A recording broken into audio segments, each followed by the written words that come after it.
Every air disaster is news, but one of the most horrifying scenarios is a crash where a pilot is accused of bringing down the plane deliberately. Such is the case with SilkAir Flight 185. This is a story of confusion and conflict, of detective work and scientific deduction. And above all, it is the story of the pressure investigators come under to determine the cause of a crash, however shocking their conclusions might be.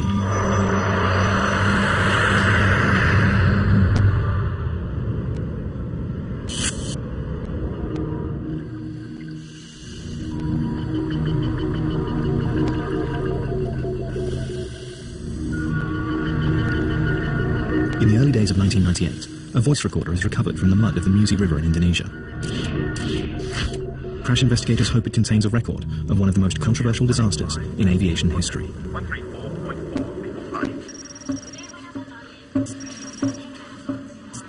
20 days earlier, the crew of SilkAir Flight 185 are heading along the walkway to their aircraft, a Boeing 737, to make it ready for the short hop back to Singapore.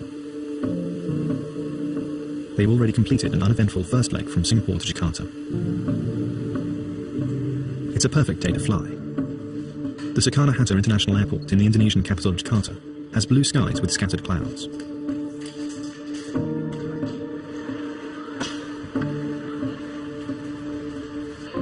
"97 passengers are joining Flight 185 for the 1 hour 40-minute journey to Singapore. They come from 14 different countries, the oldest passenger 77, the youngest 2. They're heading to Singapore during this holiday travel season. The voice recorder reveals that everything is completely routine in the cockpit. 4.7 unit check. 00, 4.7 checked. Takeoff briefing complete, and it's complete to the line.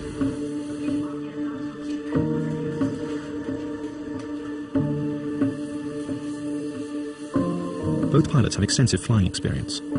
Captain Sioux Ming was a top fighter pilot with the Singapore Air Force before moving to SilkAir. First Officer Duncan Ward has over 2,000 hours flying experience. The atmosphere in the cockpit seems relaxed. Just give me 115 seconds to put on the infancy belt, you know. Never mind, you can take quite some time. You can pick up the 3 seconds. The last passengers board the aircraft, and the doors are closed.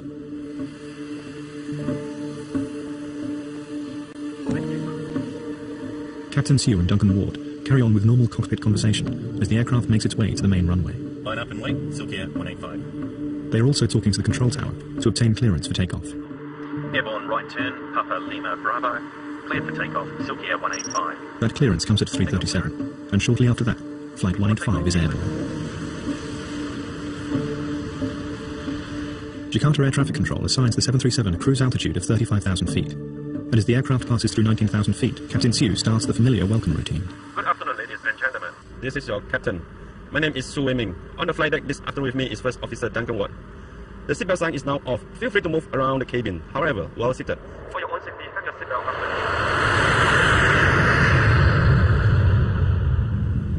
Everything about the flight is normal and routine. Drinks, away drink. Passengers and the flight crew are offered a light meal and drinks. Just a couple. Some water, you want? No, fine, thanks. 28 minutes into the flight. Go back for a while, finish your plate. Oh, yeah? Some water? No, thanks.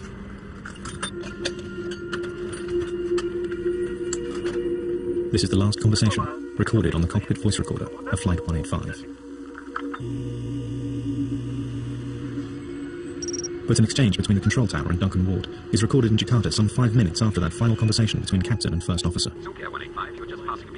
It's not known whether Captain Sioux has returned to the flight deck at this stage, but Duncan Ward responds to the call, giving no indication of any problem on board. 185, roger. 134.4 before party. Just over a minute later, Indonesian radar shows the plane beginning a rapid descent.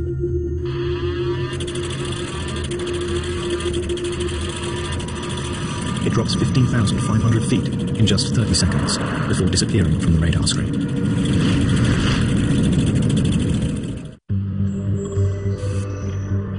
Planes are designed not to crash, and yet they do. And some of the world's top aviation minds are employed to find out precisely why. The air crash investigators. As an investigator, you hope that you can bring some positive to light out of a very tragic circumstance. My goal has always been, I want to enhance aviation safety. On December 19, 1997, SilkAir Flight 185 disappears from the radar screen while on a routine flight from Jakarta to Singapore. There's no emergency call from the crew. I was working, and then the plane came from that side. It made a sound like rah, and then it made a U-turn to that side and crashed into the river with a big boom and a water splash. The village of Sukamaju sits on the bank of the Musi River near Palembang in Indonesia. This peaceful setting is shattered when Flight 185 smashes into the river just hundreds of yards from this small community. The villagers immediately launch their boats, but find only small pieces of debris and personal items. There is no trace of the 104 people aboard the aircraft.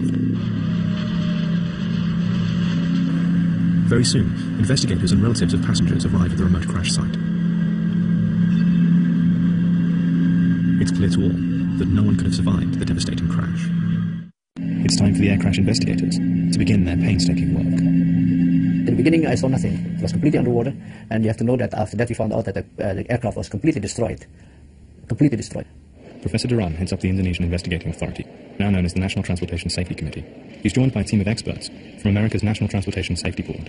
The NTSB had a lot of background in 737 investigations, especially in the recent past, because of a multiple of accidents that occurred with the 737 aircraft. It's a formidable team of investigators, facing a formidable challenge. This was a very unique accident. I'd seen high-speed destruction of aircraft that had struck the ground, but there were large pieces of that aircraft left. In this particular instance, because of the speed that the airplane impacted the water, it was total devastation, total destruction of that aircraft. The first impulse is just to cry after I've seen the wreckage. There was no big parts. The biggest parts is about 40 by 40 centimeters. Recovering the wreckage is an impossible task for divers alone.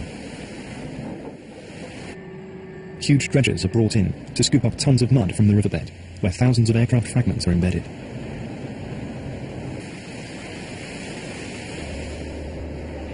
Any one of these fragments could hold vital clues. Of paramount importance, the flight data recorder and the cockpit voice recorder, the two black boxes that record every detail of every flight.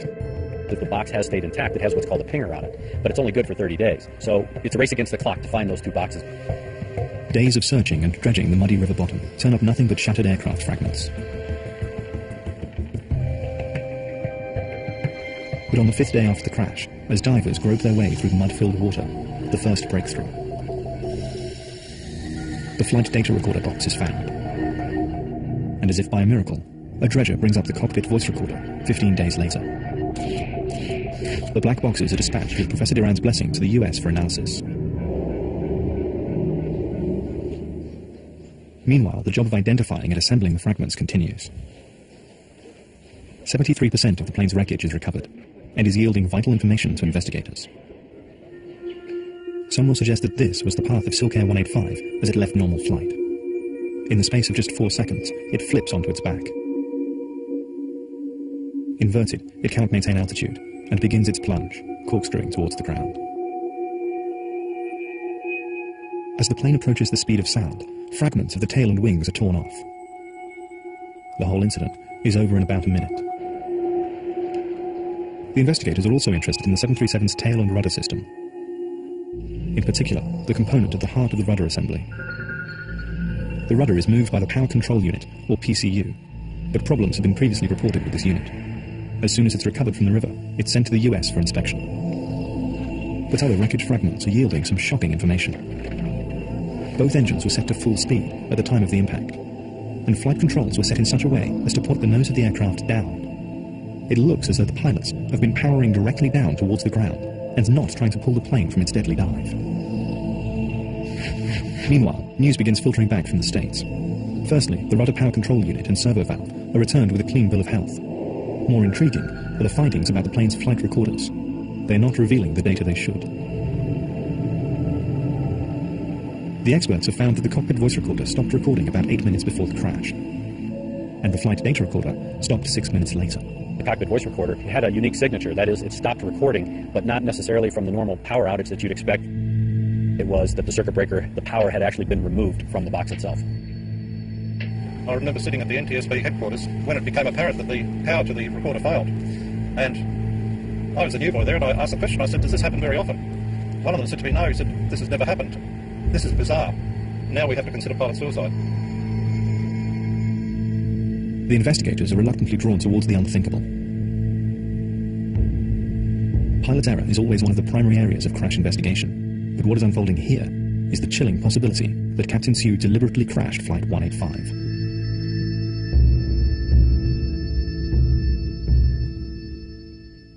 Sioux had been a fighter pilot with the Singapore Air Force for 16 years before joining SilkAir. He was considered a top gun in the Air Force, eventually joining the Black Knights, the Air Force's aerobatic display team. Investigators delved into Sioux's Air Force history and found he had several brushes with death. Reaching the rank of Major, Sioux decided that civil aviation offered him the chance to keep flying and spend more time with his family. Quite a few military pilots are task-oriented, and sometimes they have difficulty moving into civil aviation where safety is much more paramount, but I didn't see any problems like that with Sioux. Sioux Wei-ming left the Air Force in 1992 for SilkAir, where he was fast-tracked into the captain's seat, and then later promoted to instructor pilot. But he ran into professional problems just months before the crash. SilkAir questioned Sioux about an unorthodox landing.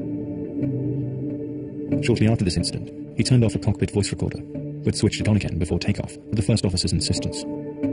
Captain Sioux was reprimanded by SilkAir and demoted from his instructor's position. The investigators are beginning to put... At least for them. It's a large step to considering that Captain Sioux committed suicide, and in doing so, to conclude that he also murdered 103 innocent people. The families of the victims returned to Indonesia for a funeral service. The coffins are symbolic. They are being buried empty, as virtually no body parts could be recovered from the river. The grief of the relatives is a palpable reminder for the investigators. The families need answers. Why happened that new aeroplane become like that? You know, why that plane? What happened to, you know? Betty's daughter was Bonnie Hicks, a well-known model and author in Singapore. She was on her way to a family holiday with her American boyfriend. Although desperate to know why the plane crashed, Betty could not accept the pilot's suicide theory. I don't believe from start. I don't believe. Don't blame him, because nobody for goodness sake. He's got wife, he's got children. You think he do that? It's always hard to try and rationalize why somebody would intentionally do something to harm him or herself and, of course, passengers in the back of the airplane. And while you don't want to believe it, and you want to try and focus your energies on disproving it, it does become reality at a certain point, and then you have to accept it and then work through it. Along with Sioux's professional problems, investigators are also beginning to uncover a man in financial difficulties. There are reports that Sioux's stock market trading account had been suspended twice just prior to the crash, owing his brokers over $100,000. Rumours also circulate that Sioux had taken out a life insurance policy that came into effect the day of the crash. Figures of up to $3 million are reported. All of a sudden, you start to build this picture that this pilot is surrounded in a black cloud. Things are starting to collapse. They're starting to implode. They're piecing together a picture of a man on the brink, capable of anything, overwhelmed by financial pressures brought on by a money-obsessed lifestyle.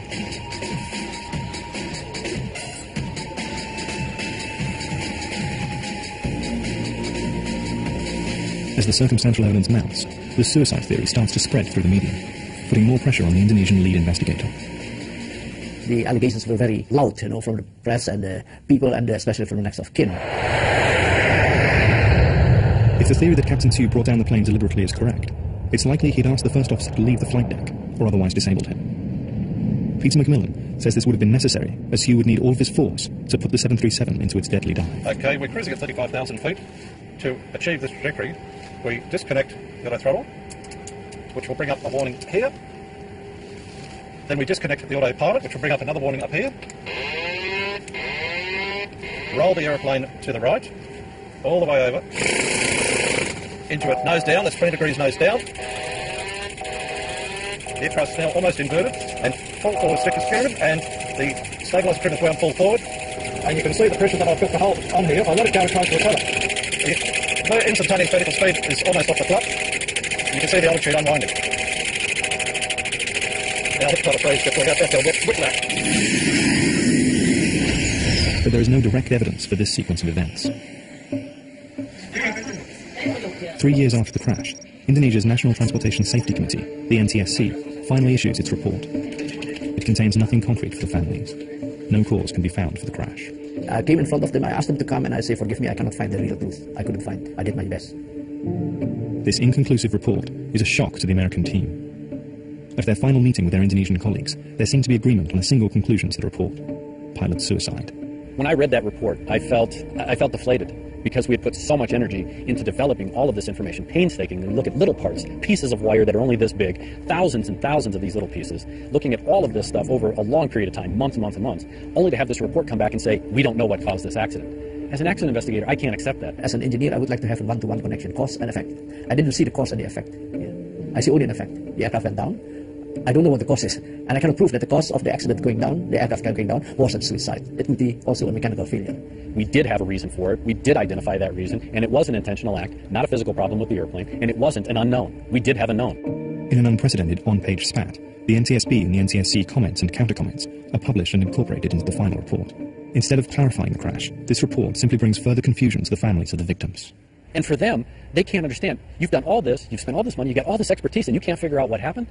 They can't close. They can't justify in their own mind why their loved one was killed. So many professors come down, already tell you, we don't know what happened. All the experts already said, cannot answer. How do I answer? With the investigation ending after 3 years, doors are closing for the families of the victims. The only theory they have? Pilot suicide. But across the Pacific in Los Angeles, a lawyer experienced in air disaster cases is skeptical. For him, pilot suicide makes no sense. Dead men can't defend themselves. There was nothing left. There was nobody to talk about what happened in that cockpit. If Captain Sioux did not bring down the plane, then it has to have been a mechanical fault, he argues. And so he begins his own investigation. It was the world's first passenger jet, the ultimate in British engineering and luxury. So when two Japanese aircraft crashed in quick succession, killing everyone on board, Britain's supremacy in commercial aviation crashed with them. How could it happen? Now National Geographic Channel investigates the tragedy that stunned the nation. Seconds from disaster, comet air crash. Friday at 9:30, National Geographic Channel. One man's pilgrimage, 10,000 miles through water regions, hostile situations, harsh terrain. To walk where the biblical characters once walked, to experience their stories where they first began. Witness the Bible's teachings brought to life, reading the Bible, coming soon on National Geographic Channel.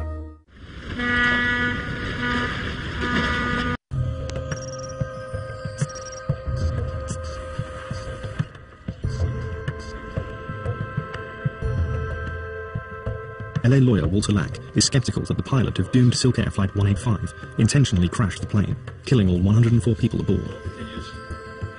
There are so many easier, more reliable means of disabling an aircraft. He could have dumped all the fuel and they would have gone down within seconds. He could have done any number of other things. This is really not the way, if you're going to pull it off, to do it. So he has launched his own investigation on behalf of 32 of the victims' families. The 737 is the world's most popular aircraft, with more than 4,800 taken to the skies since it was first introduced in 1967. But it's not been entirely without problems. Lack's suspicions have been aroused by comparisons between this crash and two others. United Airlines 585 in 1991 and US Air 427 in 1994. The history of this aircraft definitely had the power control unit for the rudder system high on the suspect list. Behind the unit in question, Parker Hannafin, one of the world's largest manufacturers of hydraulic equipment. Walter Lack calls in experts, father and son team Don and Colin Summer, who have experience in the aviation industry, and in testifying on behalf of crash victims. SilkAir came in the wake of both the United 585 crash in Colorado Springs and US Air 427 crash in Pittsburgh. We were also charged with investigating those crashes. This is the Camarina plot. From the flight path through the radar data, and then to put each one of those animations side by side, and the similarities are remarkable. In the case of UA 585 and US Air 427, the NTSB concluded that the most likely cause of the crashes was a problem with the rudder's power control unit, or PCU. Even though the two crashes in America happened as the 737s were on approach to landing, the Summers are convinced that a similar rudder hardover caused the SilkAir plane to roll and dive from its cruising altitude of 35,000 feet. 737 pilots had been advised of this problem, and the flight manual indicated how to react in the event of an uncommanded rudder hardover. Both Captain Sioux Ming and First Officer Duncan Ward received this extra training. In a simulator, a pilot knows that it's coming. He knows what the routine he's supposed to run through is.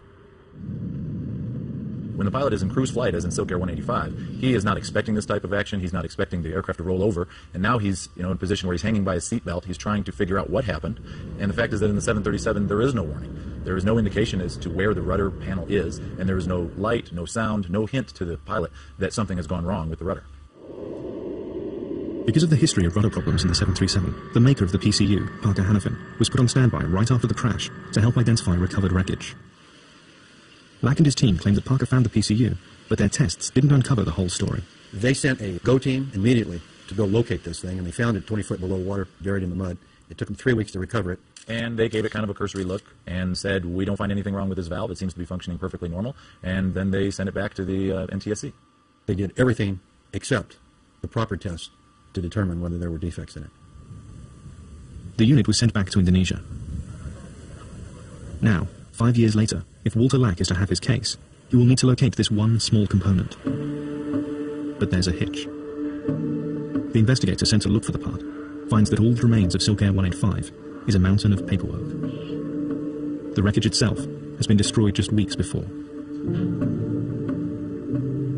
But fate is to take a hand. He learned about a safe in the office of the NTSC.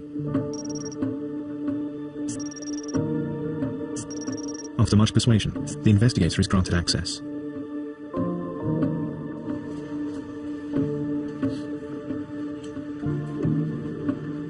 And indeed, lying in the safe is a single remnant of the SilkAir crash. And not just any remnant. It was the actual servo valve that's been the focus of our attention. Finding the power control unit is a remarkable breakthrough. The one piece from all the many thousands that the investigators needed. A unit the size of a soft drink can. The only part still in existence from the SilkAir 737. This is a dual concentric servo valve, as manufactured by Parker Hannafin. And inside the valve are two servo slides. The interior slide is known as the primary slide.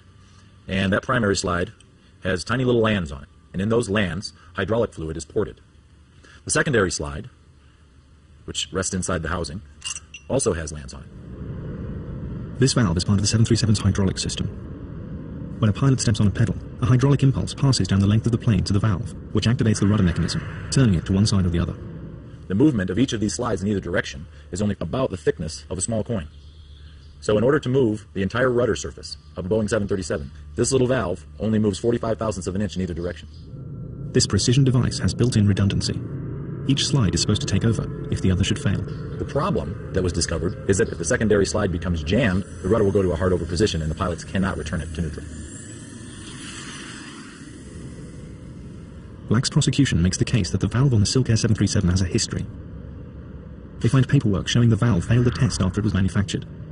Parker contends that the test in question would not affect the function of the servo valve, and that after further inspection, it was passed and installed in the SilkAir 737. Considering the history and how many crashes there have been, I would have thought that people would have been much more interested in the dual concentric servo valve and the signatures left inside it than they were.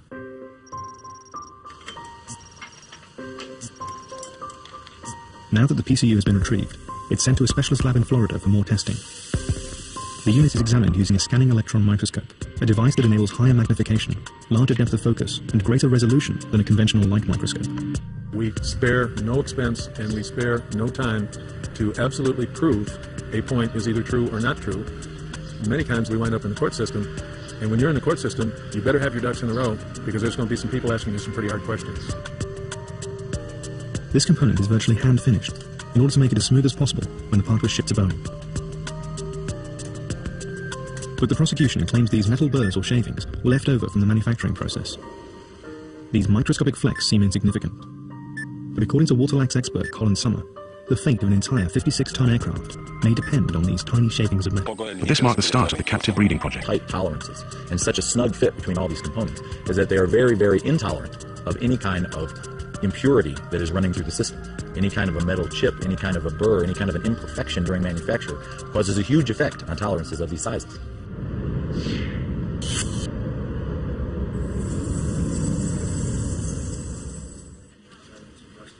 Walter Lack's team are convinced that they now have the forensic chain of evidence proving the valve brought the plane down. But still, there is evidence for suicide that Lack hopes to refute. If he was going to commit suicide, why didn't he do it on his way down? Why did he wait till the way back? He had his wife waiting for him at the airport. The last thing he told her was, we'll pick me up at 4 in the afternoon. We were going to get in about 3:45. This flight was completely normal in every way. You can tell from the conversation, even with the interaction of the flight crew, the stewardess who came out, they were kidding with each other. There was nothing morose about the behavior, nothing out of the usual. and the police investigation into Sioux's financial background revealed he had taken share losses of more than $1.2 million. But at the time of the crash he was solvent, having sold 2 properties and had a net worth of nearly $350,000. And the multi-million-dollar life insurance policy, allegedly taken out days before the crash, was actually a policy to cover the $570,000 mortgage on his new house, a standard banking requirement. But one of the strongest arguments in favour of the theory that the captain intentionally brought the plane down was the fact that both black boxes on board the plane stopped recording before the crash. The claim was that he had switched them off deliberately to cover his actions. But not everything on board the plane was as it seemed. The 737 was a new plane, just 10 months old. When it was delivered, it came with a state-of-the-art solid-state flight recorder. SilkAir apparently replaced the original flight data recorder with this unit that rode to the crash. Walter Lack's investigators finally get hold of the data recorder 6 years after the crash, and their analysis raises new questions. This was an old, tired unit that had failed to record more than 4,000 seconds of data across 60 parameters in the last 25 hours prior to the crash, which would include the 12 flights prior to the accident flight. According to their analysis, some of the stoppages are as short as 4 seconds, some as long as 11 minutes. This flight data recorder was consistently switching itself off. To Lack and his team, it looked like the case for suicide by Captain Sioux and the murder of 103 innocent people was diminishing fast. That far from crashing the plane deliberately, the pilot and the co-pilot were engaged in a desperate bid to save the aircraft in their dying seconds. The pilot and the co-pilot would have been more than likely going through the steps that they had been trained to do to determine what had happened to the aircraft to try and correct for that action. One of the discoveries of the engine power as well as the trim of the aircraft showed that the engines were near full power when it hit the ground. In fact, Boeing issued instructions in their flight manual to perform these actions in the event of a rudder hardover. But in the case of SilkAir, some believe that the plane flipped onto its back in less than 5 seconds, and nothing more could be done. This was enough to take to the Los Angeles Superior Court. Over 6 weeks, the jury hear a formidable array of evidence from both Walter Lack's team and experts brought in by the manufacturer, Parker Hannifin. How was it that within 8 hours of this accident, somebody called you at home here in Los Angeles to tell you about the crash? There's over 100 different manufacturers of component parts on this aircraft. How are you on the somebody speed dialer?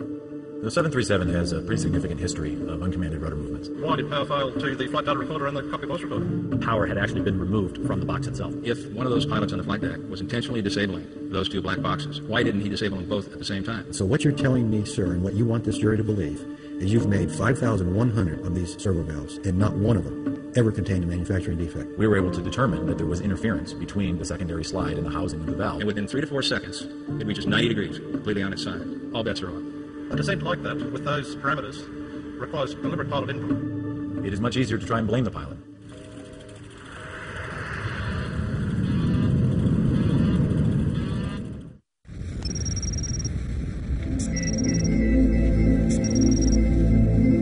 Every year, family members and friends of those who died in the SilkAir crash of 1997 return to the crash site near Palembang in Indonesia. The families have formed a bond with the people of Sukamaju, who were witnesses to the tragedy.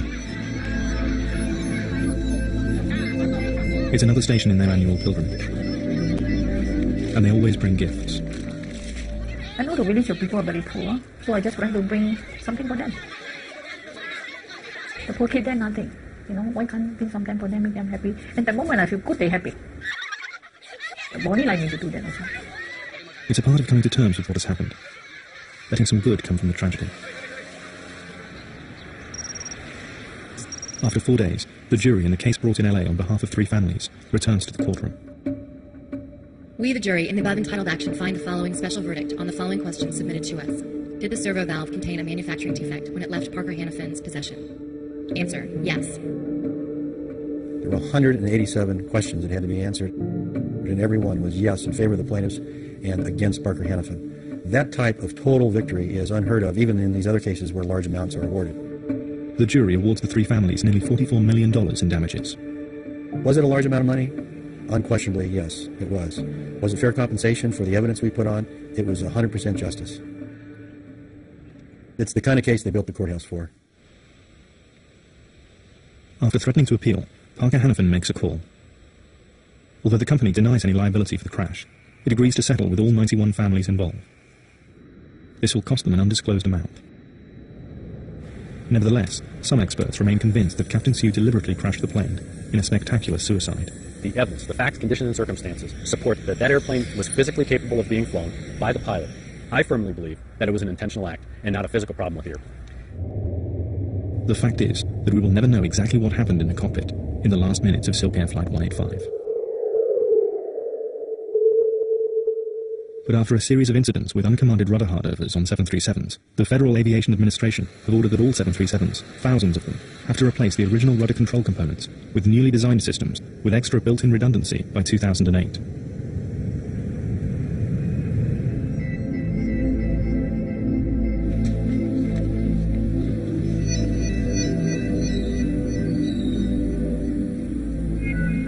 The day after the families have been to the village, they go to the memorial that has been erected to the dead of SilkAir Flight 185. It's a time for contemplation and for communing with their loved ones.